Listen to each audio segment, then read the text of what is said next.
सब कर्म मन का नाश कर हर प्राप्त कर निज आत्मा। जो लीन निर्मल ध्यान में नम कर निगल परमात्मा।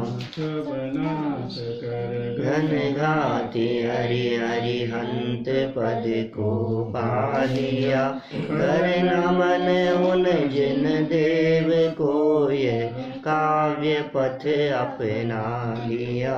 यह काव्य पथ अपना लिया। आध्यात्मिक प्रवक्ता श्रेष्ठ आचार्य योगेंद्र देव द्वारा लिखित यह योगसार नामक ग्रंथ है। परम आध्यात्मिक यह ग्रंथ, इसमें आत्मानुभूति की प्रेरणा दे रहे हैं। सर्व जगत जंजालों से छूटने की बात कर रहे हैं। कल जो 47 नंबर गाथा तक अपनी चर्चा हुई है, उसमें अंतिम चरणों में यही बात कही कि भाई तू धर्म करना चाहता है लेकिन तू समझता नहीं है धर्म कहते किसे हैं।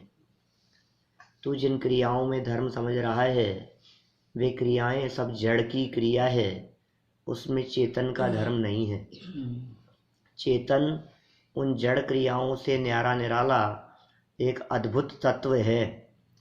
तू अपने स्वरूप को जड़ क्रियाओं से भिन्न पहचान।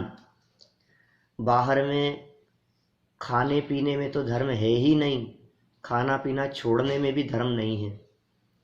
भोग में तो धर्म है ही नहीं, भोगों से निवृत्ति मात्र करके भी अपने आप को धर्मात्मा समझें तो कहते हैं ऐसा भी नहीं है। पोथी पढ़ने से धर्म नहीं है, मस्तक लूंच से धर्म नहीं है, मठ के वास से धर्म नहीं है, पीशी कमंडलों के ग्रहण का नाम धर्म नहीं है। बोलो कहाँ कहाँ तक हमने धर्म समझ रखा है। माने हमारी दृष्टि से धर्म की जो चरम स्थिति होगी उन सब को यहाँ योगेंद्र देव ने शामिल कर लिया। जड़ क्रियाएं और क्रियाकांड जहाँ जहाँ हमने धर्म समझ रखा है या जगत के जीवों ने धर्म की परिकल्पना की हुई है, उन सब का यहाँ दृढ़ता से निषेध कर दिया। इतनी दृढ़ता से कहना कि पीछी ग्रहण से धर्म नहीं है। बोलो सीधा सीधा सा पीछी कमंडल वाले मुनिराजों के ऊपर उंगली उठाना नहीं है क्या?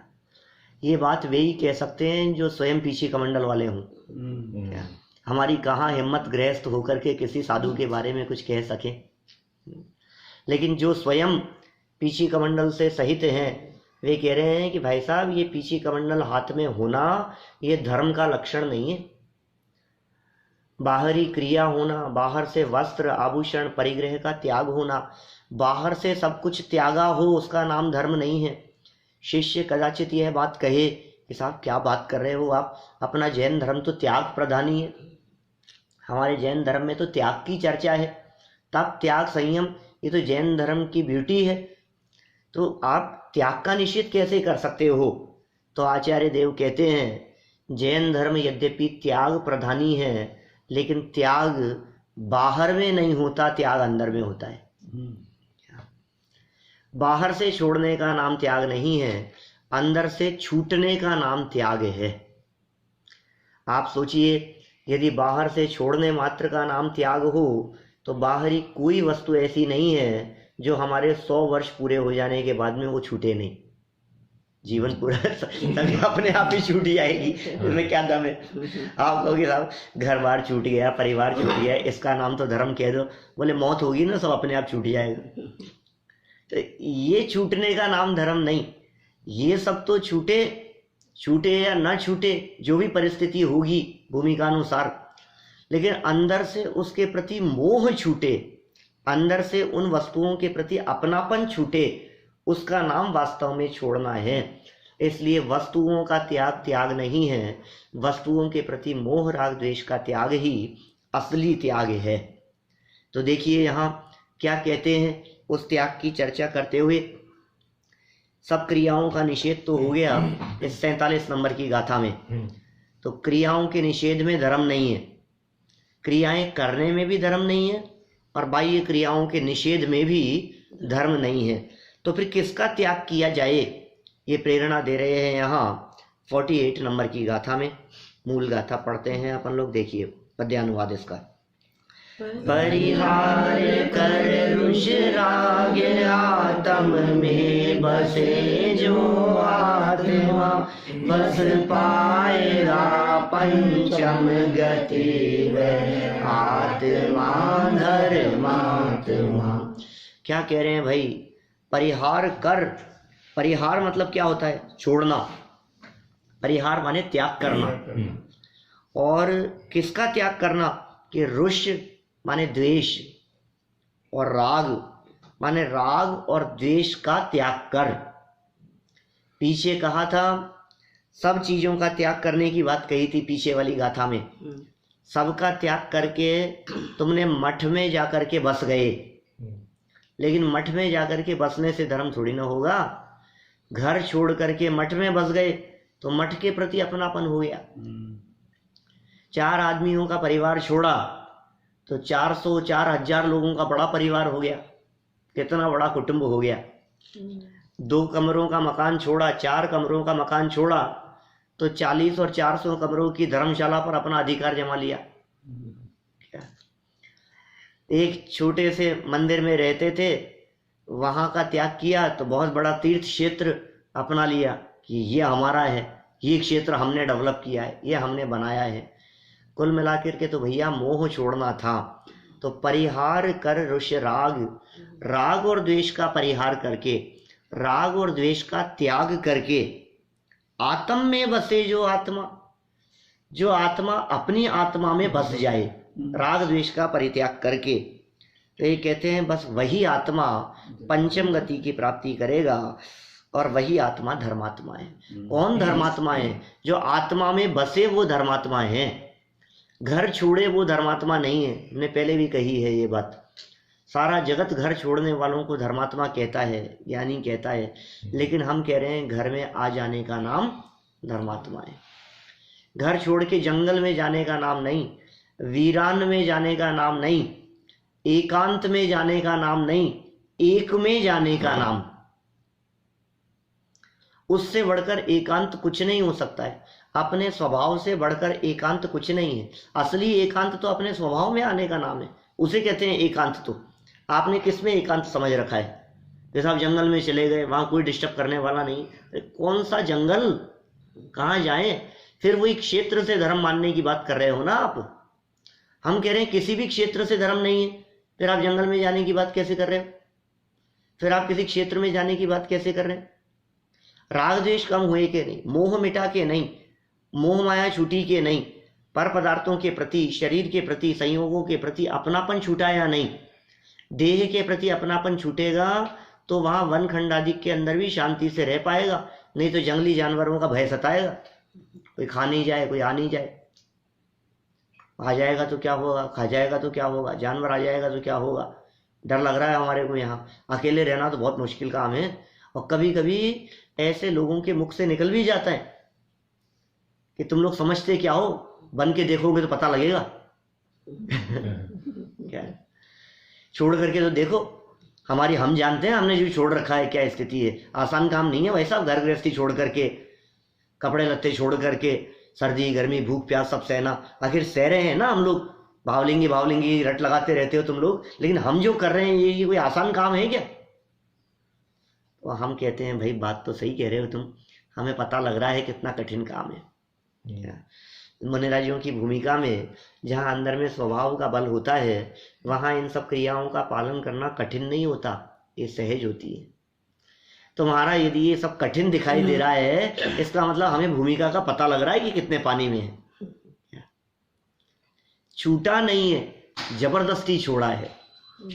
जहाँ जबरदस्ती छोड़ा है वहाँ तकलीफ है, वहाँ वेदना है, वहाँ पीड़ा है, वहाँ आकुलता है, हड़बड़ाहट है, टेंशन है, घबराहट है, चिंता है, राग द्वेष है, संसार है। जबरदस्ती छोड़ दिया है आपने, छूट तो रहा नहीं था। फिर क्या मजबूरी थी, मजबूरी में छोड़ दिया, दिखावे के कारण छोड़ दिया, लोक लाज के कारण छोड़ दिया। ऐसा लगा कि यार ये तो सब मुनि हो जाना चाहिए अपने को, उससे मोक्ष मिलेगा। छोड़ने पर पदार्थों का तो तू त्याग कर भी नहीं सकता। बाहरी वस्तुओं का त्याग तेरे होता ही नहीं है। किसी भी पर वस्तु का त्याग किसी के होता नहीं है। अभी आप लोग त्याग करके आए कि नहीं घर से? यहाँ घर का त्याग करके आए कि नहीं? यहाँ आए हैं सुनने के लिए तो घर छोड़ के आए हो ना? घर तो साथ में नहीं लाए हो, तो त्याग हुआ कि नहीं हुआ? भाव से तो साथ आया है। भाव से तो साथ आया है। सही कह रहे हैं आप। क्या माने भाव यदि जुड़े हुए हैं तो इसका मतलब छोड़ा नहीं है। बैंक साथ में नहीं लाए, लॉकर साथ में नहीं लाए, बैंक बैलेंस साथ में नहीं लाए, कैश साथ में नहीं लाए, घर में जितनी अलमारियां थी, किचन में, बेडरूम में, दुनिया भर का सामान जो भी था कुछ भी साथ में नहीं लाए। गाड़ी भी साथ में लेकर के आए तो बाहर खड़ी करे आए, वो भी साथ में नहीं लेकर के आए। तो सब छोड़े आए ना, ये सब छोड़ दिया ना आपने? नहीं भाई, अपनापन छोड़ा कि नहीं छोड़ा? क्या मैं एक सीधा सा एग्जांपल देता हूँ एक सेठ जी का, कि वो सेठ जी सब कुछ छोड़ करके जंगल में चले गए। छोड़ करके मतलब मुनिराज के दर्शन करने के लिए। अभी लंबी चौड़ी फैक्ट्रियां चल रही है, दुकानदारी है, बिजनेस है, जमीन जायदाद है, बैंक बैलेंस है, लॉकर है, सारी फैक्ट्रियां सेठ जी के नाम है, बहुत सारी एफडीआं हैं जो सेठ जी के नाम है, सब कुछ है। और वो सेठ जी जंगल में गए मुनिराज का उपदेश सुनने के लिए। परिग्रही है या नहीं? छोड़ के गए या नहीं? छोड़ के नहीं गए। सब क्यों आप कहेंगे? सारे तो चल रही है उनके, हैं? 10-5 फैक्ट्रियां चल रही है, दुनिया भर का तामझाम है, नौकर चाकर हैं, सब कुछ है, जमीन जायदाद मकान है, तो कैसे अपरिग्रही हो सकते हैं? बिल्कुल नहीं है, क्योंकि सब उन्हीं के नाम है। मैं कह रहा हूँ साथ में तो नहीं लाए हैं, फिर भी आप कह रहे हो कि हाँ साथ में नहीं लाने से क्या होता है, तो वैसा ही हो गया जैसे हम आए हैं यहाँ। अच्छा, नेक्स्ट स्टेप, मुनिराज का उपदेश सुन करके ऐसा वैराग्यमय उपदेश सुना कि उन्होंने मुनिराज से कही कि भावना व्यक्त की, मुझे दीक्षा लेनी है। सब टूट गया और मुनिराज ने दीक्षा की स्वीकृति दे दी और वहां उनकी दीक्षा हो रही है। हम आपसे पूछते हैं अब मुनि है या नहीं है? अब अपरिग्रही है या नहीं है? अब अपरिग्रही हुए? 5 मिनट पहले नहीं थे? हाँ हुआ होगा, क्योंकि ऐसे ही होता है। प्रथमानुयोग तो इसी तरह की बात करता है। क्या राजा महाराजा चलते चलते बस हो जाते हैं, और क्या है। तो अब परिग्रही है या नहीं है? अब नहीं है। देखो भाई, आप मना कर रहे हो, लेकिन अभी उन्होंने एफडीआई ट्रांसफर नहीं किए। अभी उनके जितना बैंक बैलेंस लॉकर है कहीं उसने किसी दूसरे के नाम नहीं किया है। अभी सारी की सारी फैक्ट्रियां उन्हीं के नाम है, उसके बावजूद भी अपरिग्रही। मुंह छूट गया ना, बस सीधी सी बात है। पुष्पडाल और वारिशेन का कितना सुंदर प्रसंग है अपने यहाँ, जानते हैं ना? भारती में नहीं मालूम? पुष्पडाल और वारिशेन को तो जानते होंगे, प्रथमानुयोग के प्रसिद्ध व्यक्ति हैं। कहानी सुनिए। वारिशेन जो थे वे राजा थे, नगर के बहुत बड़े सेठ थे, राजा जैसी स्थिति थी। और बचपन का एक दोस्त था, उसका नाम था पुष्पडाल। वारिशेन मुनि बन गए। सुनी होगी, अभी सुनाऊंगा तो कुछ याद आ जाएगी आपको। वो जो वारिशेन जो मुनिराज थे, मुनि हो गए थे, वो राजपाट सब छोड़ करके भावलिंगी संत हो गए। वर्षों तक तपस्चरण करते रहे, वन विहार करते रहे, अपना जैसी लाइफ मुनिराजों की होती है वो सब जीते रहे। एक बार परिस्थिति ऐसी बनी कि वे आहार चर्या के लिए पुष्पडाल जो व्यक्ति थे, जो गृहस्थ दशा में बचपन में दोस्त था, उनके यहाँ आहार चर्या का बनाव बन गया। तो मुनिराज तो निष्प्रयी होते, मुनिराज को तो किसी से कुछ लाग लपेट होता नहीं है। तो वो आहार चर्या के लिए उनके यहाँ गए तो वो देखते पहचान गया, अरे तो मेरा दोस्त है। मुनि नहीं दिख रहे, क्या लग रहा है? दोस्त हैं। घर आए हैं, बहुत अच्छा है, ये तो आज कितनी बड़ी पद पर पहुंच गए, पंच परमेष्ठियों में शामिल हो गए हैं, कहाँ मैं और कहाँ ये। लेकिन कितनी प्रसन्नता की बात है कि मेरा दोस्त है। ये तो कितनी खुशी होती है अपने को, आज अपना दोस्त किसी बहुत बड़े पद पे पहुंच जाए और फिर अपने यहाँ आए। तो आहार हुआ उनका। आहार होने के बाद में उसे लगा कि यार थोड़ी देर बैठ करके बचपन की कुछ बातें करेंगे, इन्हें याद दिलाएंगे, कुछ तो अपनी आपस में बातें होगी। लेकिन मुनिराज को तो कोई विकल्प ही नहीं है। रागियों के राग का विकल्प और मुनिराजों की निष्प्रय वृत्ति, दोनों में तो जमीन आसमान का अंतर होता है। तीन कषाय चौकड़ी के अभाव जन्य घर गृहस्थी परिवार का त्याग कर देने वाले, अंदर से मोह जिनके टूट गया है, ऐसे मुनिराज को क्या विकल्प, कौन दोस्त किसका दोस्त, क्या विकल्प, सब खत्म हो गई थी बात। वो तो आहार लिया और आहार लेकर के चलने लगे। वो चलने लगे, उसको लगा यार कुछ बोल ही नहीं रहे। बाहर तक आए छोड़ने के लिए, एज यूजुअली जैसे जाते हैं गेट तक छोड़ने के लिए कि कुछ बोलेंगे। अब वो आगे बढ़ रहे हैं, मुझे पीछे मुड़ करके ही नहीं देखा इन्होंने, तो कम से कम हाय हेलो करके तो हाय फिर मिलेंगे बाय कुछ तो करेंगे, देखेंगे तो सही। देखा ही नहीं, पीछे मुड़े ही नहीं। ऐसा कैसे हो सकता है, मेरे से कोई गलती तो नहीं हो गई, कुछ क्या हो गया, थोड़ा चलना चाहिए इनके साथ साथ में। वो साथ साथ में आगे बढ़ गया, थोड़ी दूर तक साथ साथ में चलने लगा कि आप कुछ बोलेंगे यार, कोई तो बात करेंगे आखिर। कोई बात नहीं हुई। जब आधा पौन किलोमीटर तक आगे बढ़ गया तो मुनिराज को विकल्प आया और मुनिराज ने कहा क्या बात है, जंगल तक चलोगे क्या, साथ में ही चलोगे क्या। अब उसको तो लगा अभी तक नहीं बोल रहे थे, अब बोले कुछ तो अंदर में थोड़ा सा प्रीति भाव और जागृत हुआ। हाँ चलूंगा ना, आप ही के साथ चलना है। चलो, वहां तक गए तो कहा हमारे ही साथ में रहने का मन है। कुछ बोल नहीं पाए। क्या ये दोस्त हैं, ये कुछ कह रहे हैं तो ठीक है, कोई बात नहीं। उन्होंने कहा कि दीक्षा लेने का मन है, और ये इतना संकोच में था कि कुछ नहीं बोल पाया कि हाँ दीक्षा ले लेंगे, कोई बात नहीं। अब जंगल में चले गए और उनके साथ में दीक्षा ले ली। ये प्रथमानुयोग का प्रसंग है। वहां जाकर के दीक्षा ले ली उन्होंने। मैं आपसे पूछ रहा हूं, उसने छोड़ा कि नहीं छोड़ा सब कुछ, पुष्पलाल ने कुछ भी नहीं छोड़ा। बोलो, एक दिन हो गया, 2 दिन हो गए मुनि बने हुए, और दिमाग में तो घर गृहस्थी घूम रही है। यार मैं तो कह करके भी नहीं आया, घर बोल करके भी नहीं आया। वो बेचारी पीछे से इंतजार कर रही होगी, कम से कम कह करके तो आता। दिलो दिमाग में घर गृहस्थी घूम रही है, परिवार घूम रहा है। एक पत्नी थी, वो पत्नी थी कानी स्त्री थी, एक आंख कम थी उसके, लेकिन मोह उसके प्रति बहुत था। 10-15 दिन, महीना भर जब निकल गया, इतना लंबा टाइम हो गया, और अत्यंत प्रीति अंदर में चलने लगी, बहुत चल रही थी वो तो कंटिन्यू ही। पुष्पलाल स्वामी को ऐसा देखकर वारिशेन मुनिराज के हृदय में उनके भावों को पकड़ते हुए देर नहीं लगी। सब बात पकड़ में आ गई कि यार ये तो वेश तो बदल लिया बाहर में, लेकिन बाहरी वेश बदलने से कोई मुनि थोड़ी ना हो जाता है। अंदर में तो इसके अत्यंत मोह चल रहा है।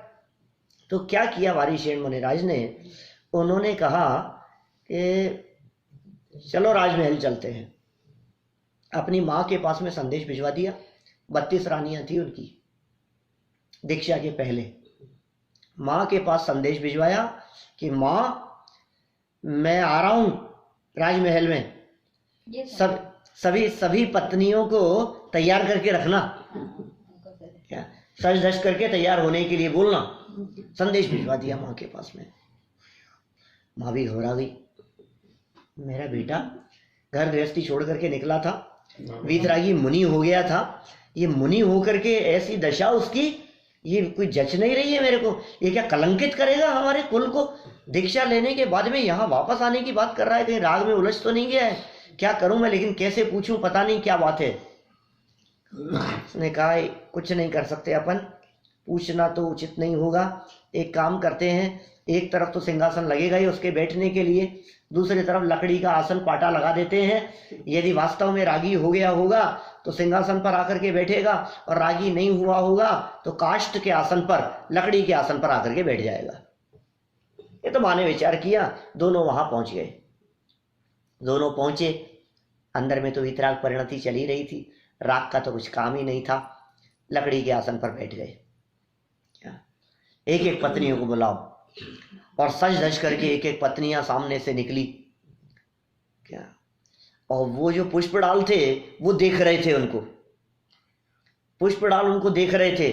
मुझे लगा कि यार ये कैसे व्यक्ति है, क्या मेरे को अपनी पत्नी के प्रति, क्या जिसके एक आंख नहीं है उसके प्रति मोह, अपनापन, राग, ममत्व नहीं छूट रहा है, और इसके अप्सराओं जैसी एक से एक सुंदर पत्नियां, और उसके बावजूद इनको विकल्प तक नहीं आता है अपनी पत्नियों के बारे में। छोड़ करके जंगल में चले गए, दीक्षा ले ली इन्होंने। ये तो शिक्षा देने के लिए वारिशेण ने ये सारी कहानी रची थी। मैं आपसे यहाँ 2 प्रश्न पूछता हूँ, क्या पूरी कहानी सुनाने का सार क्या है? इतनी चर्चा करने का सार ये है, मुझे ये बतलाइए, वारिशेण मुनिराज अभी राजमहल में हैं, पत्नियों के बगल में बैठे हैं, क्या वे परिग्रही हैं या नहीं है? नहीं है। नहीं है। पत्नियों के बीच में राजमहल में राज दरबार में बैठे हुए भी परिग्रही नहीं है। और पुष्पडाल मुनिराज कपड़े लत्ते परिग्रह छोड़कर जंगल में बैठे हों तो परिग्रही है या नहीं है? क्या पागलपन है।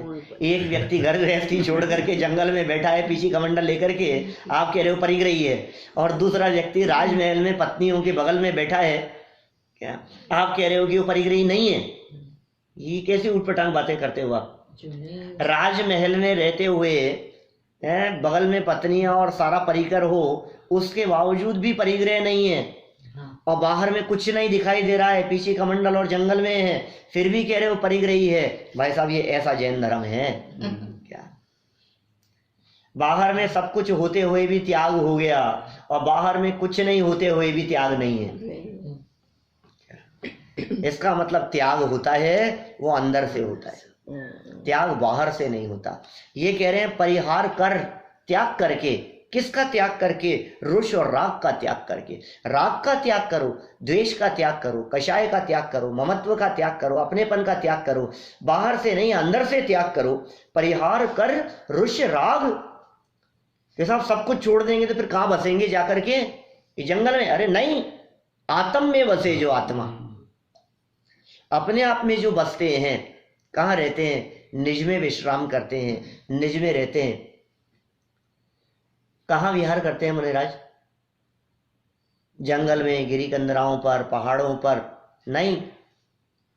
चैतन्य सुरभि की पुष्प वाटिका में विहार नित करते हैं।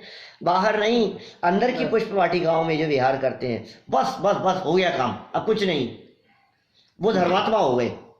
जो अपने आत्मा में बस गए वो धर्मात्मा हो गए। जो अपने आत्मा में लीन हो गए वे असली धर्मात्मा हैं, वे निश्चय से धर्मात्मा हैं। क्या होगा उनका? कि पंचम गति की प्राप्ति होगी उनकी अल्पकाल में। मुक्ति की प्राप्ति करने वाले हैं, मोक्ष जाने वाले हैं भाई साहब। इसका नाम मोक्ष है।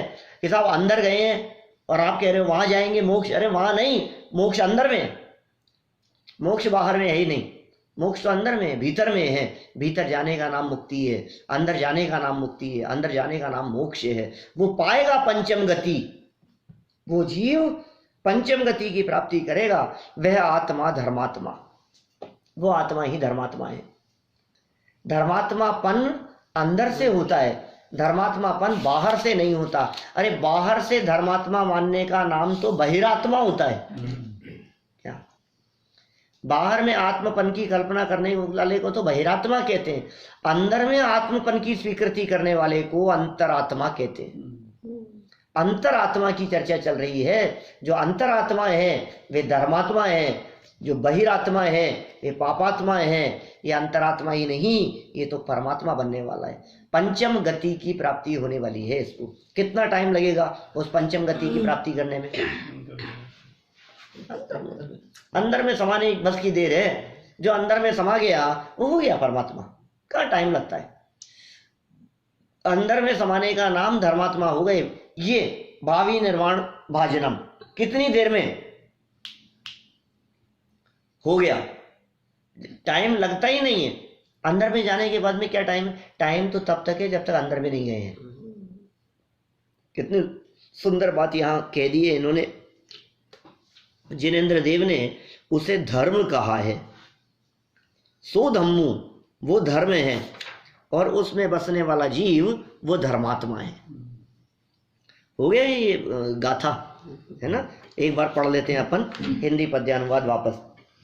परिहार कर रुष राग आत्म में बसे जो आत्मा, बस पाएगा पंचम गति वह आत्मा धर्मात्मा। बस वो आत्मा धर्मात्मा है जिसने ये काम किया है। रोजाना पूजन करता हो, बोले धर्मात्मा नहीं है। रोज भक्ति करता हो, धर्मात्मा नहीं है। विधान करता हो, कराता हो, अनुष्ठान करता हो, पंच कल्याण करता हो, मंदिर बनाया हो, खूब उपवास किए हो, खूब व्रताधिक का पालन किया हो, बोले धर्मात्मा नहीं है। पीछे कमंडल हाथ में ले लिए हो, घर छोड़ करके निकल गया हो, बोले धर्मात्मा नहीं है। कुछ नहीं, बाहर में आप किसी भी परिस्थिति की बात करो, दिन में 10 माला का जाप करता है, धर्मात्मा नहीं है। तो फिर कौन है कि साहब तीर्थ क्षेत्रों पर खूब वंदना की है, फिर भी धर्मात्मा नहीं है। मुनिराजों की सेवा करता है, भक्ति करते, मुनिराजों की सेवा, खुद मुनि बन गया है, फिर भी धर्मात्मापन नहीं है। तो फिर किसका नाम धर्मात्मापन है? आत्म में बसे जो आत्मा, वह आत्मा धर्मात्मा, उसका नाम धर्मात्मा है। अभी स्थिति जो है, यहाँ तो बाहरी त्याग का तो निषेध किया, अंदर से त्याग करने की बात कही, लेकिन इस संसारी प्राणी की, हम जैसे घर गृहस्थी में उलझे रचे पचे फंसे हुए जीवों की परिस्थिति किस प्रकार की है, उस परिस्थिति का बहुत सुंदर और मार्मिक चित्रण इन्होंने यहाँ आगामी कुछ गाथाओं में किया है। देखिए 49 नंबर की गाथा हम लोग आगे पढ़ते हैं।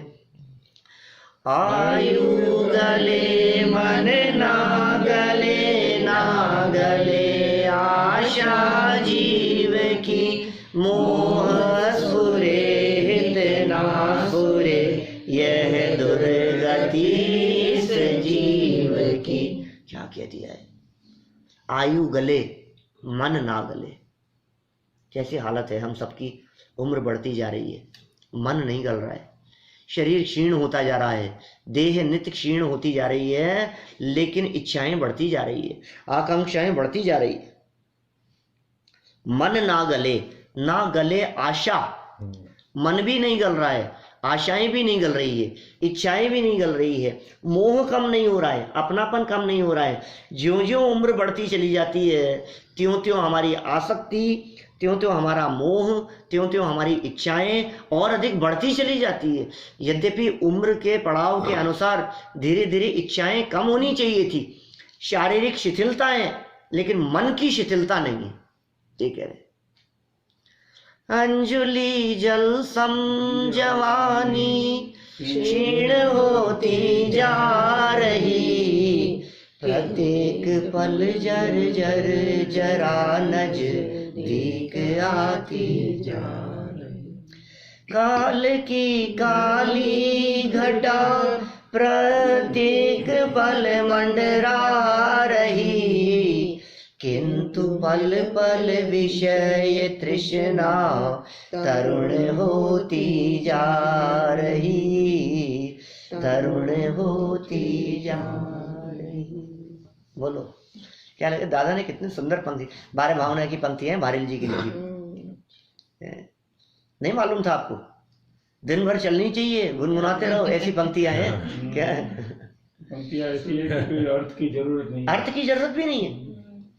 अंजुली जल सम, जवानी क्षीण होती जा रही, युवावस्था क्षीण हो रही है, ये जीवन जा रहा है।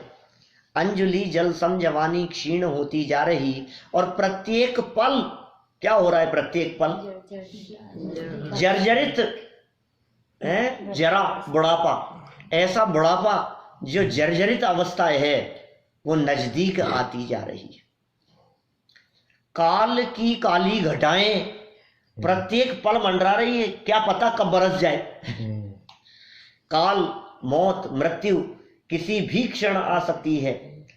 काल की काली घटा प्रत्येक पल मंडरा रही, किंतु ऐसा होने पर भी विषय तृष्णा तरुण होती जा रही, तरुण होती जा रही। ये यहीं से, इसी का अर्थ है, ये इसी का विस्तार है उन पंक्तियों में। आयु गले मन ना गले, मन नहीं गल रहा है, इच्छाएं कम नहीं हो रही है, उम्र बढ़ती चली जा रही है, और खाने के प्रति लालसा, खाने के प्रति आसक्ति, जवान काम नहीं कर रही है, हाथ पांव लड़खड़ा रहे हैं, और मन करता है, घूमने का मन करता है अभी इधर उधर, ये बना लो, ये बना लो।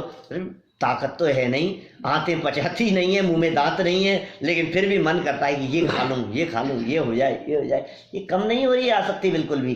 क्या ये सच्ची स्थिति नहीं है हमारी? ये कह रहे मोह हिस्फुरे और हित ना स्फुरे। स्फुरे मतलब स्फुरायमान होना, बढ़ना, वृद्धिंगत होना। मोह स्फुरे, मोह बढ़ रहा है परिवार के प्रति। पहले नहीं था इतना लगाव। जब हम छोटे थे तो हमारा परिवार के प्रति इतना लगाव नहीं था, अपने पेरेंट्स के प्रति इतनी चाह नहीं थी हमारे को, इतनी प्रीति नहीं थी। हम अपना कैरियर बनाने में लगे थे, हमें किसी से कोई मतलब नहीं है, बस अपने स्वार्थ, और अपने स्वार्थ के लिए घर छोड़ दिया, परिवार छोड़ दिया। अनेक लोगों ने समझाया तो भी नहीं नहीं, मुझे तो अपने काम से मतलब है, मुझे अपना कैरियर बनाना है। क्या तू छोड़ करके रह लेगा? यहाँ अकेला रह लूंगा। हर तरह की परिस्थिति में अकेला रहा, सब छोड़ छाड़ करके। और आज ऐसी ही परिस्थितियां जब तेरे बच्चे करते हैं, उनके सामने बनती है, तो तू कहता है कि नहीं बेटा, बेटा ठीक है कि नहीं, बेटा खाना खाया कि नहीं, बेटा।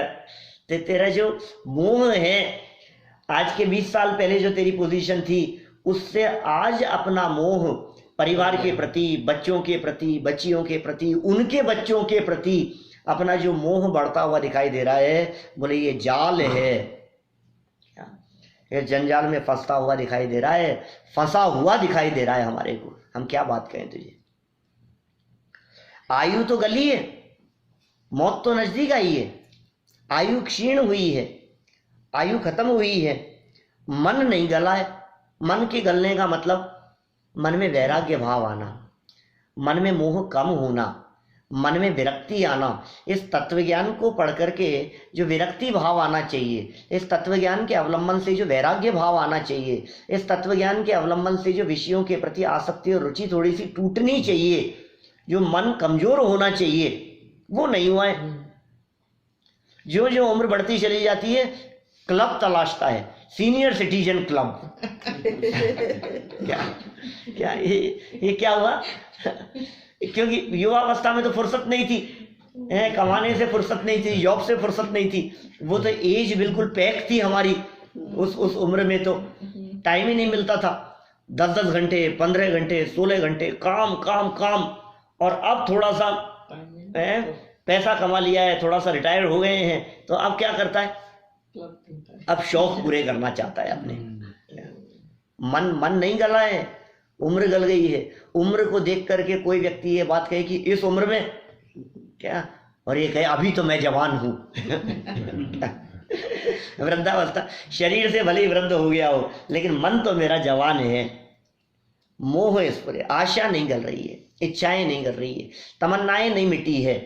क्योंकि इच्छाएं और तमन्नाएं मिट जाए उसे तो समाधि कहते हैं। क्या देह छूटे और देह के प्रति अपनापन न टूटे, उसका नाम मरण। देह छूटने के पहले देह के प्रति अपनापन टूट जाए, उसका नाम समाधि मरण। देह तो दोनों परिस्थिति में छूटेगी, ज्ञानी की भी देह छूटनी है, अज्ञानी की भी देह छूटनी है। देह तो दोनों की ही छूटती है ना, दोनों ही परिस्थितियों में देह छूटेगी, ज्ञानी और अज्ञानी की। लेकिन देह के प्रति अपनापन छूटा था या नहीं, इससे निर्णय होगा कि आपका मरण है या समाधि मरण है। आपकी देह छूटने को मरण संज्ञा दी जाए या समाधि मरण संज्ञा दी जाए, ये बाद में पता लगेगा।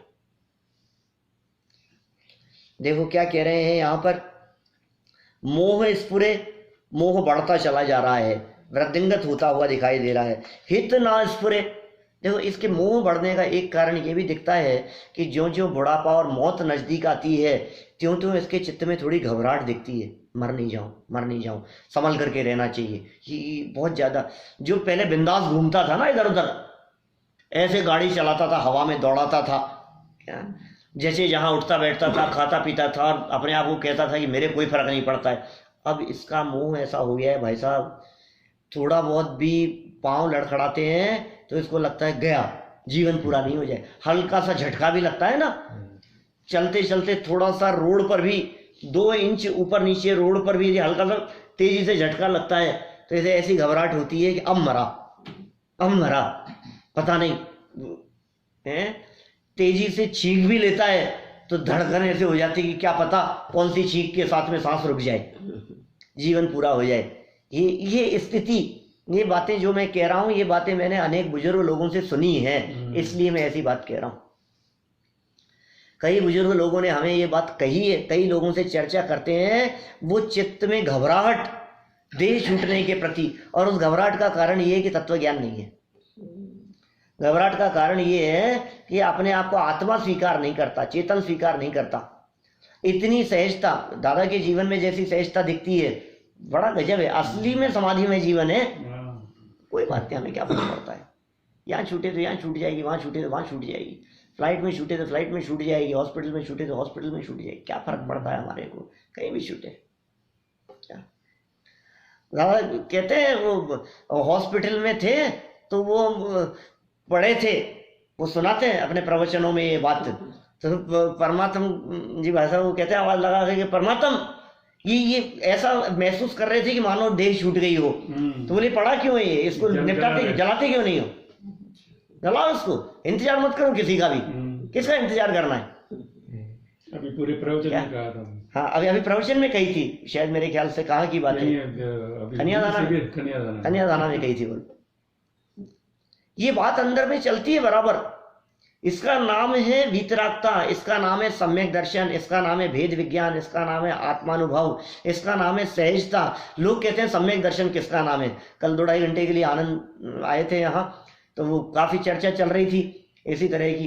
बोले सम्यक दर्शन के प्रयास है, कोशिश है, आखिर कैसे होगा सम्यक दर्शन, क्या होगा। मैंने कहा हर परिस्थिति के अंदर सहजता का नाम सम्यक दर्शन है।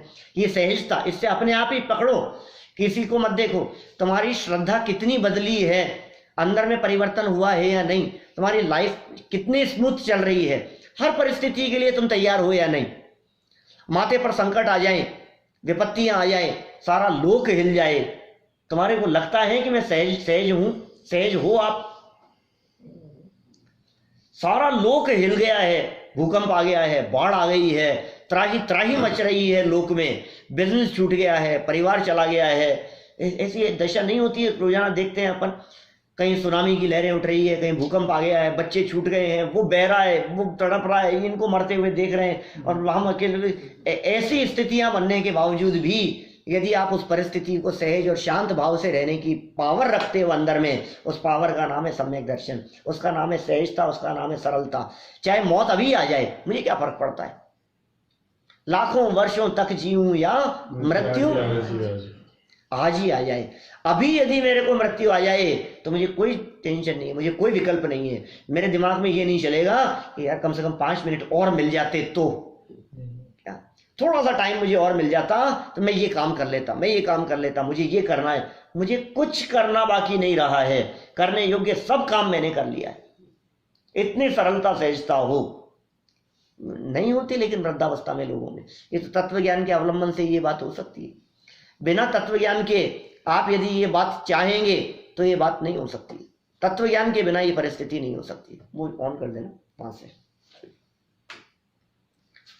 देखो क्या कह रहे हैं यहां, ये हो गया मोह स्फुरे हित ना स्फुरे, यह दुर्गति इस जीव की। मैंने हर ऐसी परिस्थिति का वर्णन किया उन्होंने, भूधरदास जी ने, हमारी इस आयु के संदर्भ में।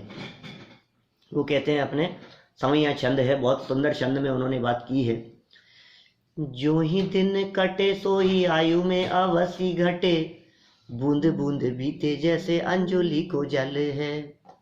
सुनी पंक्तियां कभी? बहुत सुंदर मार्मिक पंक्तियां हैं।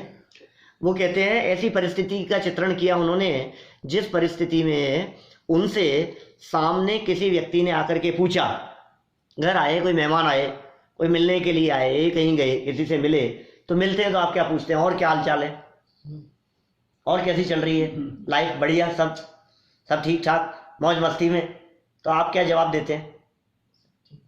सब ठीक ठाक, ओके, सब बढ़िया है। ये भूधरदास जी ने क्या जवाब दिया उनसे? जो ही दिन कटे सो ही आयु में अवसी घटे, बूंद बूंद बीते जैसे अंजुलि को जल है। देह नित्य क्षीण होत, नैन तेजहीन होत, यौवन मलिन होत, क्षीण होत बल है। और आवे जरा नेरी तके अंतक अहेरी, आवे पर हो नजीक जात नर भो निफल है। और मिल के मिलापी जन पूछत कुशल मेरी, ऐसी दशा माहे मित्र काहे की कुशल है। ऐसी दशा माहे मित्र काहे की कुशल है। समझ में आया क्या क्या कह दिया है ऊपर से नीचे तक। इतना सारा वर्णन करने के बाद में तुम पूछ रहे हो कुशल तो है, कुशल मंगल है सब है। हमारी स्थिति क्या हो रही है, हम क्या कुशल कहें, क्या कुशल मंगल की बात कहें। जो ही दिन कटे आयु की स्थिति घट रही है। एक एक दिन जैसे बीतता जा रहा है वैसे वैसे हमारी आयु खत्म होती जा रही है, जैसे अंजलि को जल है। एक एक दिन, एक एक क्षण, एक एक पल जैसे जैसे घटता जा रहा है। जो ही दिन घटे त्यों ही आयु में अवश्य घटे। अज्ञानी जीव समझता है मेरी उम्र बढ़ रही है, और ज्ञानी ये कहते हैं मौत नजदीक आ रही है। अज्ञानी कहता है मैं बड़ा हो रहा हूं, और ज्ञानी ये कह रहा है तेरा काल घटता जा रहा है, मौत तो नजदीक आती जा रही है ना। जो ही दिन कटे त्यों ही आयु में अवश्य घटे। बूंद बूंद बीते जैसे अंजुलि को जले है। देह नित्य क्षीण होत, और क्या हो रहा है, शरीर निरंतर क्षीण होता जा रहा है। नैन तेजहीन होत, आंखों की रोशनी कमजोर होती जा रही है। शरीर क्षीण होता जा रहा है, शिथिल होता जा रहा है। हाथ पांव जवाब दे रहे हैं। धीरे धीरे जैसे जैसे बुढ़ापा नजदीक आ रहा है, आंखों से देखने की सामर्थ्य कम हो रही है। कान कमजोर होते चले जा रहे हैं, डे बाय डे सुनने की सामर्थ्य कम हो रही है। आंखें काम करना बंद कर रही है। शरीर लड़खड़ा रहा है, इंद्रियां जवाब दे रही हैं। आंख नाक कान आदि सभी शिथिल होते जा रहे हैं। नैन तेजहीन होत, जीवन मलिन हो रहा है। और क्षीण होत बल है, शारीरिक बल भी कमजोर होता जा रहा है। आवे जरा नेरी, बुढ़ापा नजदीक आ रहा है। तके अंतक अहेरी, मृत्यु रूपी शिकारी ताक मार के देख रहा है। बुढ़ापा नजदीक आ रहा है, मृत्यु रूपी शिकारी ताक मार के देख रहा है। और इतना ही नहीं, नरभव निफल जा रहा है और परभव नजदीक आ रहा है। क्या वस्तु स्थिति का चित्रण करें हम, हमारी परिस्थिति का क्या चित्रण करें। बढ़ती हुई इस उम्र के साथ में इन सब चीज़ों में शिथिलता दिखाई दे रही है हमारे को। डे बाय डे हमारे को ये सब चीज़ महसूस हो रही है, और फिर भी आपकी जबान से यही निकलता है सब ठीक है। दिल के मेलापी जन पूछत कुशल मेरी, ऐसी दशा माहे मित्र काहे की कुशल है। क्या कुशल कहें, क्या ठीक कहें हम, कुछ ठीक नहीं है। ठीक तो तब हो, कब ठीक हो, जो मन रमे विषयानी में। आगे पढ़ लो आप गाथा, क्या कह रहे हैं आप, तो समझ में आएगी बात। आगामी गाथा में क्या कह रहे हैं। कुशलता कब है, कुशलता किसे कहते हैं, कि जब कुछ अंदर से बदल जाए, अंदर से स्ट्रांगनेस हो। तत्व ज्ञान के अवलंबन से, भेद विज्ञान के अवलंबन से जब अंदर से कुछ पावर आती है, तो हम कहते हैं अब कुछ काम हुआ है जबरदस्त, ये कुछ काम होना चाहिए। बोले ये काम तो हुआ नहीं, तो बोले कुछ भी नहीं है। तू समझ रहा है बढ़ रहा हूं, बढ़ नहीं रहा है, मौत नजदीक आ रही है। हर क्षण क्या पता कब जीवन पूरा हो जाए। भाई साहब, कुछ है आपको अंदाजा अपना जीवन और कितना है। मैं कहता हूं कई बार, मनुष्य गति का बहुत बड़ा ड्रॉबैक है, ये वीक पॉइंट है, ये माइनस पॉइंट है इस मनुष्य गति में। देव गति में नहीं है। कदाचित नरक तिर्यंच गति के जीवों को भी आभास हो जाए कि जीवन पूरा होने वाला है, लेकिन मनुष्य गति में तो अभी हम बात कर रहे हैं, बिल्कुल स्वस्थ हैं, तबीयत बिल्कुल ठीक है, किसी तरह की कोई प्रॉब्लम नहीं है, और अगले ही क्षण बात करते करते लो खत्म, जीवन पूरा। चल कि अब अपने को पता ही नहीं अपने पास में कितना टाइम बचा है। आपके पास कितना टाइम है अपनी लाइफ का, नहीं कह सकते ना।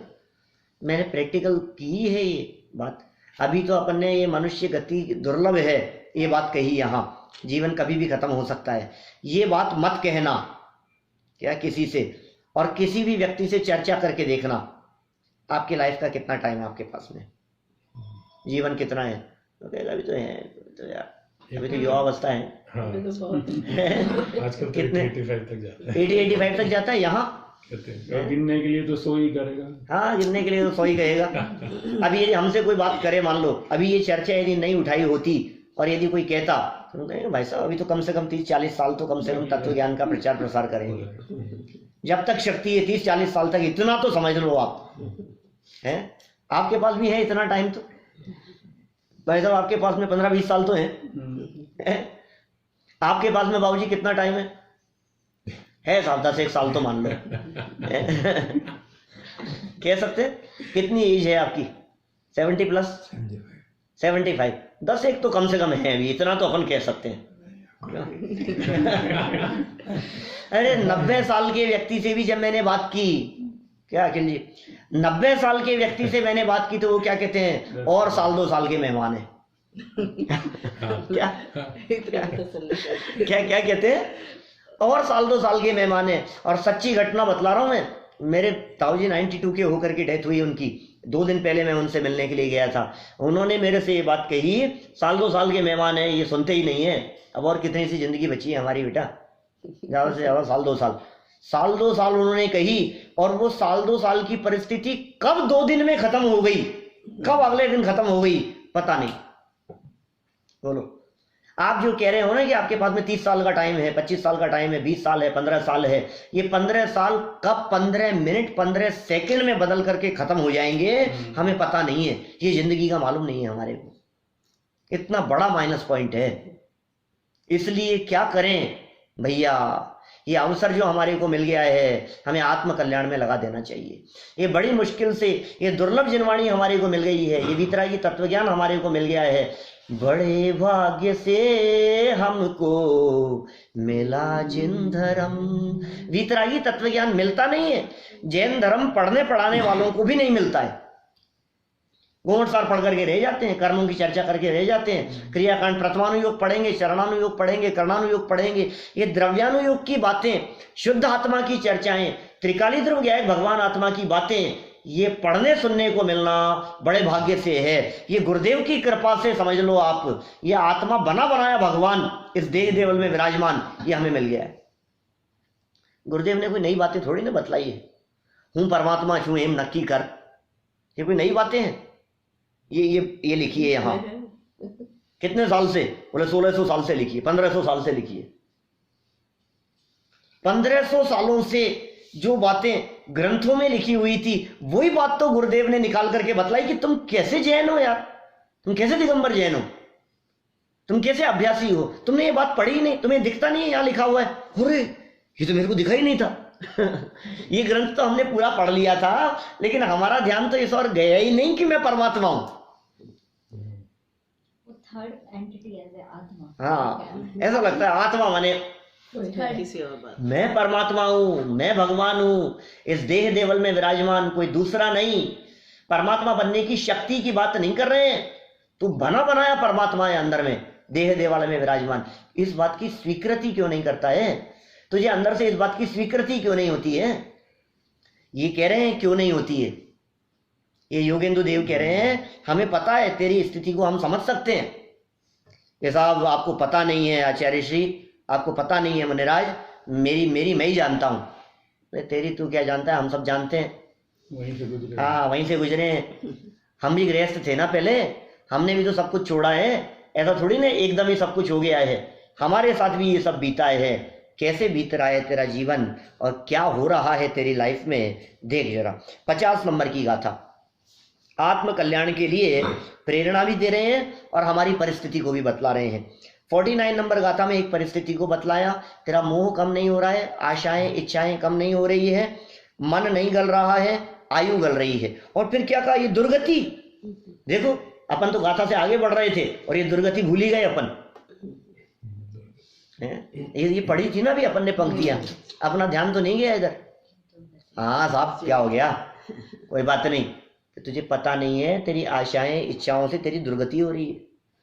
ये कहता है मैंने अपनी लाइफ में बहुत काम किया है, क्या इतना बड़े बड़े काम किए मैंने, इतने इन्वेंशन किए हैं मैंने, क्या साइंटिफिक इन्वेंशन किए हैं बहुत सारे, इतने इतने रिसर्च किए मैंने, आज दुनिया के लिए कितना काम किया है, मेरा कितना नाम है कि सुन ये नाम नहीं है, दुर्गति हो रही है तेरी।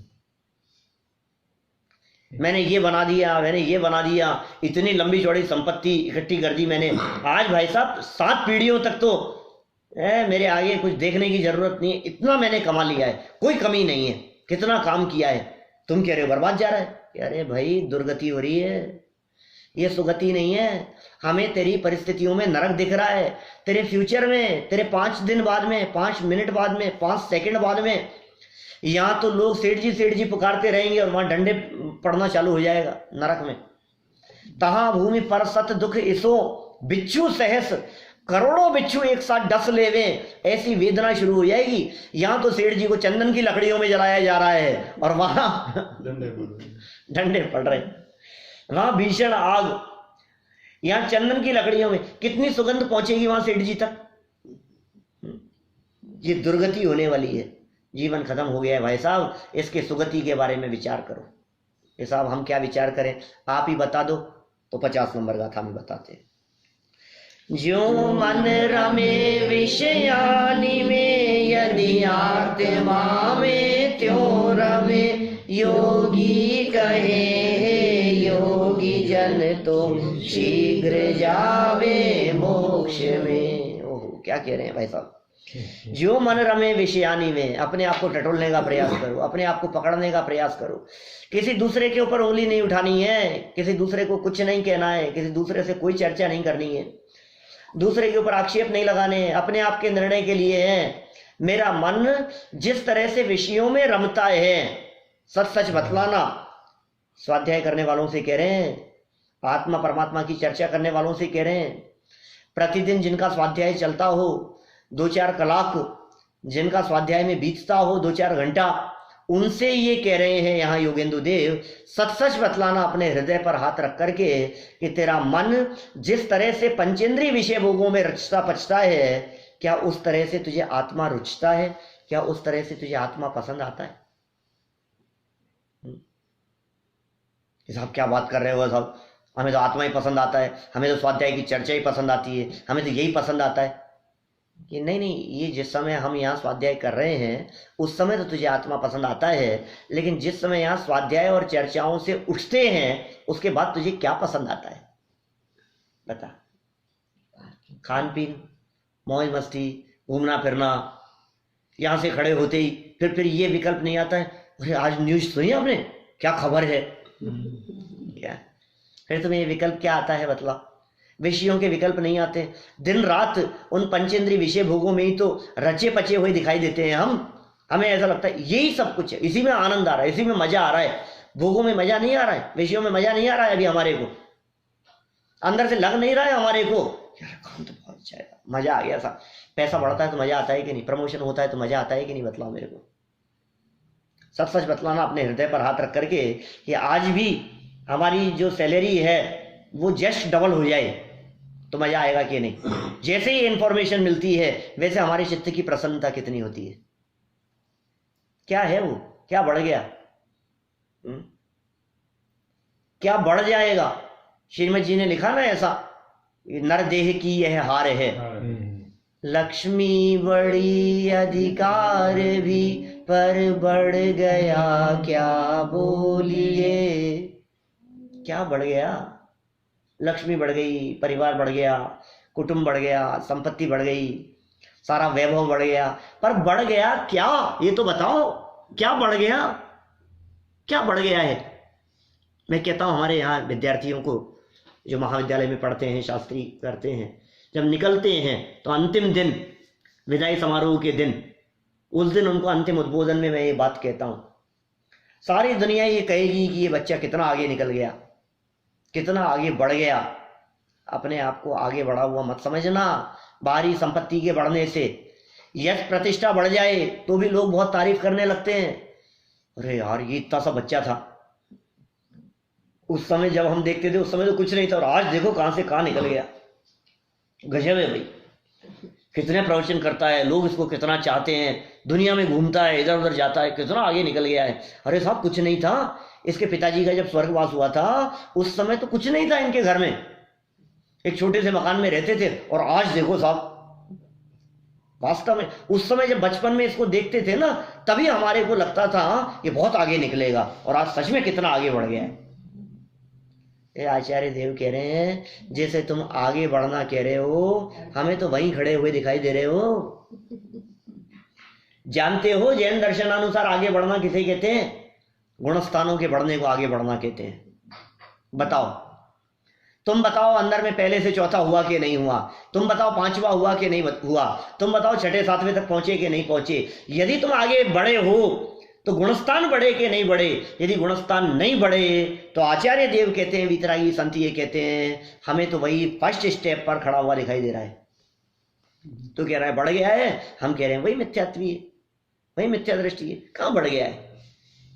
फिर साहब बहुत आगे बढ़ गए साहब। पहले से मैं सही बतलाऊं कि भाई साहब 5 साल पहले तो कुछ नहीं था और आज देखो आप, इतनी नॉलेज हो गई है मेरे को जब से भाई साहब के संपर्क में आए ना, अतुल भाई साहब के संपर्क में, तब से तो हमारी लाइफ ही बदल गई एकदम। कितने साल में? 5 साल में। पिछले 5 साल में तो बहुत क्या। और मैं ही नहीं कह रहा हूं, मेरे को देखने वाले मेरे सर्किल के लोग भी कहते हैं यार तू तो गजब है भाई, तेरे में तो बहुत चेंजेज आ गया है, बहुत विकास हो गया, बहुत आगे बढ़ गए हैं भाई हम। लेकिन भाई दुनिया के सर्टिफिकेट से काम नहीं चलेगा। ये वीतरागी संत क्या सर्टिफिकेट दे रहे हैं वो बताओ। क्या इनके आधार पर, इनके वचनों के आधार पर अपने आप को टटोलने का प्रयास करो कि मैं कितना आगे बढ़ा हूं, सच में बढ़ा भी हूं कि नहीं बढ़ा हूं। कैसे पकड़ेंगे? कैसे कैसे समझ में आएगा? ज्यो मन रमे विषयानि में, यदि आत्मा में त्यों रमे। वैसे वैसे रमता है कि नहीं, उस प्रकार की रुचि। आत्मा की चर्चा सुनने पर उतना उत्साह आता है या नहीं हमारे को? बोलो। देखो भाई, यहां बैठे बैठे घर गृहस्थी की बातें विकल्पों में आ जाए, इसमें कोई आश्चर्य की बात नहीं लगती है। ये कह रहे हैं यहाँ पे, घर गृहस्थी में रहते हुए विषय कषायों में रचे पचे होने के बावजूद आपको ये तत्व ज्ञान ख्याल में आता है या नहीं, ये बताओ। विषय, ये जो विषयों में जो शब्द का जो प्रयोग किया है, जो मन रमे विषयानी में, ये 5 इंद्रियों के विषयों को लगाना। अभी यदि डिटेल करना चाहें तो खूब डिटेल कर सकते हैं, लेकिन अपन तो गाथाओं का अर्थ की चर्चा कर रहे हैं, अपन कोई व्याख्यान नहीं कर रहे हैं इनके ऊपर। अपन तो इन गाथाओं का अर्थ के आचार्य देव क्या कह रहे हैं, बस वो बात मेरे समझ में आ जाए। स्पर्शेंद्रिय के विषय कितने पसंद आ रहे हैं। अभी खान पान तो छोड़ो, खान पान की चर्चा में मजा आता है। इसको ऐसा लगता है यार क्या मजा आ गया साहब। दिवस गंवायो खाए कर, रात गंवाई सोए, अब भोंदू के भोंदू रहे, चले गांठ की खोए। सारा दिन खा करके, रात को तो अपन खाते नहीं, रात को अपन बनाते नहीं है, सुबह का निपटता नहीं है, शाम को क्या खाओगे? क्या दिन में अब लंच टाइम हो गया, अब डिनर टाइम हो गया, अब फ्रूट टाइम हो गया, अब टी टाइम हो गया, अब खाने की चर्चा चलती रहती है दिन भर। बाजार का खाते नहीं है इसलिए घर का ही खाते हैं, तो घर में ही नई नई चीजें बनाना, नई नई चीजें सीखना है। क्या केक है, आइसक्रीम, क्या लगता है अपने को नई नई चीजें घर की बनी हुई अच्छी है। भाई साहब, हमारा मन, हमारी रुचि, हमारा उत्साह टीवी देखने में, घूमने फिरने में, मौज मस्ती करने में, परचेजिंग करने में, पिक्चर देखने में, विषय विषयों की चर्चा करने में, ये राग रंग में हमारा जितना उत्साह दिखाई देता है और हमें जितना मजा आता है उन सब चीजों में, कहते हैं उसका शतांश भी रुचि तेरे को अपने गायक के प्रति है क्या? प्रदर्शन तो है रुचि का, उत्साह का प्रदर्शन तो है, लेकिन ये कह रहे हैं यदि सच में यदि आत्मा में उस तरह से रम जाए, रमने की बात कह रहे हैं, मन रमना चाहिए उसमें। रमना किसे कहते हैं? जहां से हटना नहीं चाहे उसे रमना कहते हैं। जहां से हटना नहीं चाहे, डूब जाए उसमें, बस इसके अलावा कुछ नहीं, बस एक लगन भर हो सच्ची, तुझको निश्चित दर्शन होगा। राजन पंडित जी का भजन है। कौन सा भजन है ये? जब एक रतन अनमोल है तो फिर रत्ना कर कैसा होगा, जिसकी चर्चा ही है सुंदर तो वो कितना सुंदर होगा, तो वो कितना सुंदर होगा। कहते अनुपम रस खान है वो गायक ऐसा कहते हैं, कहते अनुपम रस खान है वो, कब स्वाद चखूं वह क्षण होगा। वो क्षण कौन सा होगा जब उसका स्वाद चखूंगा मैं। मन रमता है उसकी चर्चाओं में, आनंद आता है इसमें, उत्साह आता है इसमें, अंदर में बहुत मजा आता है। यार क्या गजब है ये चर्चा, मजा आ गया इस चर्चा में ही, इसकी चर्चा में इतना मजा आ जाता है। ये कह रहे हैं यदि आत्मा में त्यों रमे, तो योगी क्या कह रहे हैं, हे योगी जन, साधुओं को कह रहे हैं, संतों को कह रहे हैं, सज्जन पुरुषों को कह रहे हैं, हम आप लोगों को कह रहे हैं, क्या कह रहे हैं, तो शीघ्र ही भव पार हो, शीघ्र जावे मोक्ष में, मोक्ष की प्राप्ति हो जाएगी। मोक्ष और कुछ नहीं है, आत्मा में रमने का नाम मोक्ष है, आत्मा में जमने का नाम मोक्ष है, अपने में स्थिरता का नाम मोक्ष है। यदि हम अपने में स्थिर हो गए तो हो गया मोक्ष। अरे भाई भले ही पंचम काल हो, देह मुक्ति हो या नहीं हो, मोह मुक्ति हो या नहीं हो, जीवन मुक्ति हो या नहीं हो, लेकिन दृष्टि मुक्ति तो अभी हो ही सकती है। हम सभी अपने त्रिकाली ध्रुव भगवान आत्मा की रुचि पूर्वक अल्प काल में दृष्टि मुक्त हो और फिर शीघ्र ही देह मुक्त भी हो और पंचम गति की प्राप्ति करें। इसी मंगल भावना से बात को विराम देते हैं।